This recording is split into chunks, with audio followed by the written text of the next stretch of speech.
La ira descontrolada conlleva enormes riesgos. No solo afecta a nuestras relaciones y dinámica familiar, sino que perjudica enormemente nuestra salud mental y física. ¿Qué podemos hacer frente a la ira? ¿Será que es algo natural del ser humano? ¿Será que la ira es pecado? Esto veremos en el capítulo de hoy. Maranatha Class, tu espacio joven para profundizar el estudio de la Palabra de Dios. Lección de este trimestre: renovar la mente. Hola a todos y bienvenidos a un capítulo más de Inverse en español, Maranatha Class. El título de esta semana es Calmar la mente airada. Vamos a partir la lección definiendo qué es la ira. La ira, al igual que la tristeza, corresponde a un estado emocional incómodo, esas emociones que no nos gustan mucho. Tiene como causa el enfado con una intensidad que puede variar, ya sea muy alta o muy baja. Y en ese contexto también la ira nos va a movilizar a luchar y defendernos. Tiene como característica principal el sentido de, valga la redundancia, sentirnos protegidos y además que tenemos el poder o el control. Generalmente la ira tiene a la base otras emociones que distan mucho del poder, del control, de la defensa y de la protección. Emociones que son más bien vulnerables. Así que muchas veces, en muchos casos, utilizamos la ira como un mecanismo de defensa para poder protegernos de lo que nos está haciendo sentir esa conversación, esa situación difícil o lo que sea que esté pasando en nuestro estado emocional en ese momento. A nivel físico también se pueden ver los efectos de la ira. Por ejemplo, el ritmo cardíaco se incrementa rápidamente, la presión arterial, suben los niveles de adrenalina y noradrenalina en el cuerpo y de manera visible podemos ver mayor sudoración, tensión en los músculos y obviamente mayores palpitaciones y más rápidas del corazón. ¿Sabías que en la Biblia la palabra ira sale más de 200 veces? Esto nos da a entender de que Dios conoce nuestros desafíos y que desea que entendamos cómo poder manejarlos. Ahora te voy a invitar a que podamos ir al libro de Santiago, el capítulo 1, desde el verso 19 al 21, para que podamos profundizar en el texto base de esta semana. Dice la palabra de Dios: Por esto, mis amados hermanos, todo hombre sea presto para oír, tardo para hablar, tardo para airarse, porque la ira del hombre no obra la justicia de Dios, por lo cual dejad toda inmundicia y superfluidad de maldad, y recibid con mansedumbre la palabra implantada, la cual puede salvar vuestras almas. ¿Cómo el texto base nos puede ayudar a calmar la mente airada? En estos textos, Santiago nos da las claves para poder tener ese dominio propio y que la ira no nos domine. Lo primero que nos dice es que todo hombre debe ser presto para primero oír, escuchar al otro. Escuchar es muy importante para poder entender la perspectiva de la otra persona. A veces nosotros tenemos problemas de comunicación, tenemos el problema de que yo entendí una cosa, pero tú entendiste otra, o lo que para ti significa esto, para mí significa otra cosa. Así que es muy importante poder escuchar. Y después dice tardos para hablar y tardos para airarse. Está hablando de que hay que tomar un momento para procesar esa información, para tratar de entender el contexto de lo que está pasando. Algo muy importante en este contexto es no tomarse las cosas de manera personal, no creer que algo está directamente contra mí, sino tratar de encontrar un punto de equilibrio donde yo no me vea involucrado de manera personal y donde con la mente más clara pueda tomar una decisión frente a la situación que me está incomodando y que me está trayendo este enojo, esta ira. Además nos dice que la ira del hombre no obra para justicia de Dios. Es decir, que hay una ira que tiene esta tendencia carnal a querer llevarnos por el lado del egoísmo, una ira que está motivada por el egocentrismo. Y dice que sin embargo podemos dejar toda inmundicia y toda malicia y recibir entonces con mansedumbre la palabra implantada, la cual puede salvar nuestras almas. Hay una solución a esto que nos está pasando y podemos recibir de Dios una palabra que es implantada. Y hemos aprendido en los Inverse pasados que la palabra de Dios tiene poder para transformar.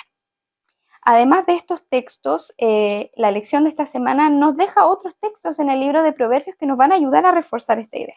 Así que quiero invitarte al libro de Proverbios, capítulo 17. Específicamente el verso 27 y 28 nos dice lo siguiente. Dice el 27, el que reserva sus palabras tiene sabiduría. ¿Y qué es la sabiduría? Según el mismo libro de Proverbios, la sabiduría es el conocimiento de Dios. Dice, el que reserva sus palabras tiene sabiduría, de excelente espíritu es el hombre entendido. Es decir, si reservamos nuestras palabras, ¿no es cierto?, vamos a tener la sabiduría de Dios, el hombre sabio. El 28 dice, aún el necio, cuando calla, es contado por sabio. El que cierra sus labios es entendido. Nos está hablando del valor de callar y escuchar, de tener el tiempo para procesar y no actuar de manera deliberada, dejándonos llevar por las emociones que tenemos alrededor de nosotros, por la situación que está pasando, ya sea en ese momento o la que estamos creando muchas veces en nuestra mente. Entonces debemos tomar tiempo para procesarlo y pedir de Dios esa palabra implantada que nos va a ayudar a salvar nuestra alma. Tal vez una de las preguntas más interesantes que se ha hecho a lo largo del tiempo respecto a la ira es que si esta es pecado o no. En el libro de Efesios capítulo 4 nos da la respuesta. Efesios capítulo 4 versículo 26 dice, airaos, pero no pequéis. No se ponga el sol sobre vuestro enojo, ni deis lugar al diablo. La ira en sí no es pecado, pero si no se controla de la manera correcta, puede llevarnos al pecado, se puede convertir en una tentación y podemos ser atraídos por Satanás. Mira lo que dice el espíritu de profecía respecto a esto. Eso está en Mente, Carácter y Personalidad, el tomo 2, capítulo 56. Dice así, el haber roto las tablas de piedra era solo una representación del hecho de que Israel había quebrantado el pacto que tan recientemente había hecho con Dios. El texto bíblico, airaos pero no pequéis, se refiere a la justa indignación contra el pecado, que surge del celo por la gloria de Dios y no al enojo promovido por la ambición del amor propio herido. Tal fue en el ojo de Moisés. Así que podemos ver que la ira no es pecado, siempre y cuando ésta esté motivada por el celo de la gloria de Dios y no por mi propio egocentrismo herido. Es importante entender cómo Dios ha creado nuestra mente. Las emociones y los sentimientos son pasajeros, no deberían dominarnos. Dios ha puesto la razón, la voluntad que se rige en nuestra mente para dominar todos aquellos sentimientos y emociones. Y la voluntad debiera estar sujeta al Espíritu de Dios. Si nosotros ponemos nuestra voluntad y nos sumimos a la voluntad de Dios, obedientemente, Dios implantará su palabra en nosotros y nos ayudará en esos momentos difíciles a mantener la calma. Cuando estés en una situación complicada donde la ira u otra emoción fuerte quiera apoderarse de ti, recuerda el verso de Santiago y toma tiempo para escuchar, toma tiempo para invocar al Señor y pedir su ayuda en ese momento y no te dejes llevar por tus propios sentimientos o por tu ego a lo mejor herido en ese momento. Piensa en la gloria de Dios y la mejor manera de poder solucionar esa situación que está ocurriendo. Es normal que existan situaciones en las que nos vamos a sentir enojados, enfadados, con mucha ira, pero lo importante es aprender a expresar eso que nos está pasando, cosa que no dañen a nuestro prójimo, a Dios, ni tampoco a nosotros mismos. El Señor en la Biblia nos da las claves para poder tener victoria sobre esto. Un hombre que es transformado completamente por Dios, que ha recibido la palabra de Dios implantada, su gracia transformadora y sobre todo su amor, puede llegar a tener éxito en calmar su mente airada. Se nos da un claro ejemplo cuando la Biblia nos habla de los hijos del trueno, Santiago y Juan, hombres que no sabían dominar sus impulsos, que no se dejaban llevar por la razón, sino solamente por sus emociones, sobre todo por la ira. Pero la Biblia nos dice que Juan llegó a ser el discípulo amado y el espíritu de profecía nos dice que fue el que más reflejó ese carácter de amor de Jesús. Así que eso es solo un ejemplo de los muchos que existen, de cómo nosotros podemos ser transformados por el amor de Jesús si lo contemplamos cada día. Somos transformados a través de lo que contemplamos. Así que la invitación es a luchar con estas tentaciones y poder tener en el Señor éxito y finalmente poder calmar esa mente airada. Ya hemos llegado al final de este capítulo, espero que haya sido de gran bendición espiritual para ti y nos vemos la próxima semana con el capítulo 8 de la Lección Joven.